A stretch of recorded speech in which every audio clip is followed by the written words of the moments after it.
Hello and welcome to Trickling Streams channel, where we make learning our culture. We'll be talking about the workplace during COVID-19 pandemic.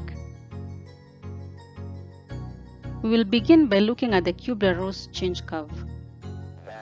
In her book Death and Dying, the psychiatrist Kubler-Ross described the stages of grief in a curve that is popularly known as the Kubler-Ross change curve.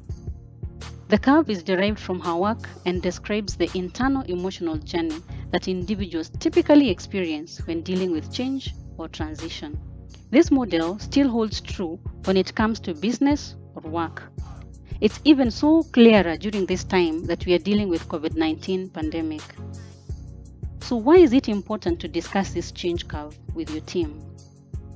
As a business, it's extremely important to support the teams in their own individual process of dealing with change as they continue to support the business.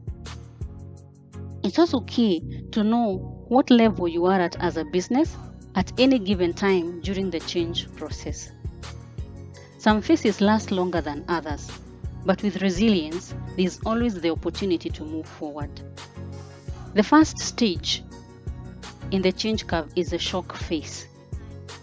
As the pandemic slowly revealed its face, we were all in shock, not knowing what happens next. That describes the feeling of shock. The second stage is the denial phase. Here, people struggle with disbelief and try to convince themselves that it's not true. There's a tendency to resist engaging with change at this stage. The third stage is the frustration phase. This is when the reality begins to sink in and there's a realization that the change is real and that it may affect us. During this stage, people may get angry and may blame others. For example, in this case, blame the government for not acting swiftly enough or closing the borders early enough. The fourth and the lowest stage is a depression phase. This is where people tend to feel sadness, fear, guilt, and generally it's a stage that people are lacking in energy. During this pandemic, it may have happened when or where lockdown measures were implemented and most people or businesses felt helpless.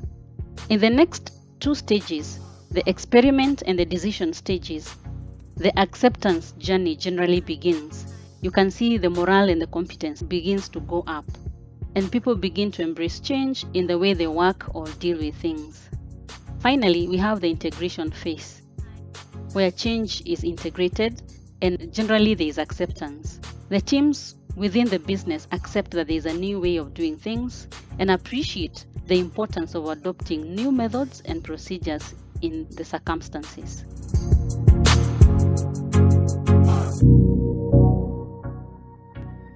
So what strategies should businesses employ, implement, or consider during this time? The first strategy is working from home. Most businesses and companies asked their employees to work from home, and by doing this, they put the health and the safety of their employees first. The second strategy is about internal communication. Thinking about virtual team meetings every so often via channels like Zoom or Teams. This maintains the connection with the team and the work tempo and rhythm. It also works to help lower the isolation people feel as a result of working from home compared with when they are working together in the office as a team.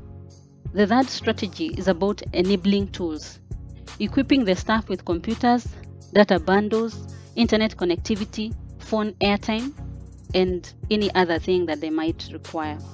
It is important to provide the teams with what they need to ensure that they continue with their work to a great extent in the prevailing circumstances.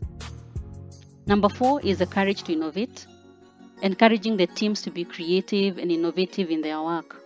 For most work processes that have been done manually, it gives an opportunity to enhance them using the digitally available technology. Number 5 is flexibility. Reviewing the work processes to check if there are steps that would be unnecessary or that can be done differently. This by accepting that the times are different and that there are processes that need either to be done differently or be totally done away with. Number 6 is about Keeping connections with all the stakeholders of the business. Maintaining connections is key. A business does not work in isolation, and thus it is good to recognize that when your suppliers are affected or your target market is affected, then as a business you're also affected. Our next video will be a continuation of the workplace during COVID-19 pandemic, and we'll be dealing with the challenges of working from home. Look out for our next video.